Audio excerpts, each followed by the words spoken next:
അടുത്ത് നമ്മൾ ഷവായ്ക്കുള്ള chicken stick ചെയ്യാൻ വേണ്ടി പോകണ്ടോ.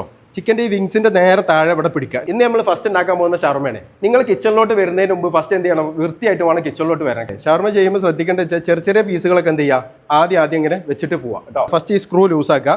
ഇത് നല്ല ചൂടുണ്ടാവും കേട്ടോ, നല്ല ശ്രദ്ധിച്ച് വേണം ഇത് പിടിക്കാൻ. അപ്പൊ ഷെഫേ, തമിഴ്നാടിന് വരെ ഇത് പഠിക്കാൻ വേണ്ടി വന്നവരുണ്ട്. നിങ്ങൾ ജോലി ഇല്ലാതെ നടക്കുന്നവരാണോ, മാസം 25,000 രൂപ മുതൽ ലക്ഷങ്ങൾ നിങ്ങൾക്ക് സമ്പാദിക്കണോ, നേരെ ഇങ്ങോട്ട് പോകുന്നോളി. വേൾഡിൽ എവിടെ പോയി കഴിഞ്ഞാലും ഈ ഒരു മേഖല നിങ്ങൾ പഠിച്ചു കഴിഞ്ഞാൽ ജോലി ഇല്ല എന്നുള്ളത് പറയാൻ പറ്റൂല അല്ലെ.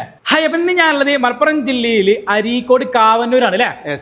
അതായത് നമ്മുടെ ഷെഫ് ജാക്കിന്റെ അടുത്താണ് എത്തിയിട്ടുള്ളത് അല്ലെ. അതെ. അപ്പൊ നിങ്ങൾ ഇൻസ്റ്റിറ്റ്യൂട്ടിന്റെ പേര് എന്താണ്? ജാക്ക് കുക്കിംഗ് സ്കൂൾ ആണല്ലേ. അതെ. അപ്പൊ ഷെഫ്, നിങ്ങളിവിടെ എന്തൊക്കെ ഐറ്റംസ് എല്ലാം പഠിപ്പിച്ചു കൊടുക്കണേ? മെയിൻ ആയിട്ട് ഷവർമ ഉണ്ട്, ഷവാ ഉണ്ട്, അൽഫാം ഉണ്ട്, ഫ്രൈഡ് ചിക്കൻ ഉണ്ട്. അതേപോലെ തന്നെ കോണ്ടിനെന്റൽ ഐറ്റംസ് വരുന്നുണ്ടെങ്കിൽ പിസ്സ ഉണ്ട്, പാസ്ത ഉണ്ട്, സലാഡുകൾ ഉണ്ട്. അങ്ങനത്തെ ഒരുപാട് വെറൈറ്റീസ് നമ്മളിവിടെ പഠിപ്പിച്ചു കൊടുക്കുന്നു. അല്ലേ. ഇത് എത്ര ദിവസത്തെ ക്ലാസ് ആയിട്ട് വരുന്നത്? ഇത് 14 ദിവസമാണ് കോഴ്സ് വരുന്നത്. ആണ്. അതെ. നിങ്ങളൊരു ബാച്ചിൽ എത്ര സ്റ്റുഡൻസിനെ പഠിപ്പിച്ചു കൊടുക്കാം? മാക്സിമം 8 പേര്. പിന്നെ അവർ പഠിച്ചു കഴിഞ്ഞാൽ നിങ്ങൾ തന്നെ ജോലിയാക്കി കൊടുക്കുമോ? തീർച്ചയായിട്ടും 100% നാട്ടിലാണോ വിദേശത്താണോ ഒക്കെ ജോലിയാക്കി കൊടുക്കും. ഫുഡ് ആൻഡ് അക്കോമഡേഷൻ നിങ്ങൾ കൊടുക്കണ്ടോ? തീർച്ചയായും കൊടുക്കുന്നുണ്ട്. അപ്പോ നിങ്ങൾ ഇവിടെ വരികയാണെങ്കിൽ നിങ്ങൾക്ക് പ്രായത്തിന്റെ പ്രശ്നമല്ല, അതേപോലെ തന്നെ നിങ്ങൾക്ക് വിദ്യാഭ്യാസത്തിന്റെ പ്രശ്നമല്ല. നിങ്ങൾ ഏതൊരാളാണെങ്കിലും ഇവിടെ വന്നിട്ട് നിങ്ങൾക്ക് പഠിക്കാൻ പറ്റും. ഷെഫേ, അതിൽ ആണ് പെണ്ണ് വ്യത്യാസം ഇല്ലാതെ പഠിക്കാം അല്ലേ. എല്ലാവർക്കും നല്ല ഉഷാറിൽ പഠിപ്പിച്ചെടുക്കും. പിന്നെ അതുപോലെ തന്നെ ഫീസും എല്ലാവരും പാകത്തിന് വാങ്ങണം. തീർച്ചയായിട്ടും.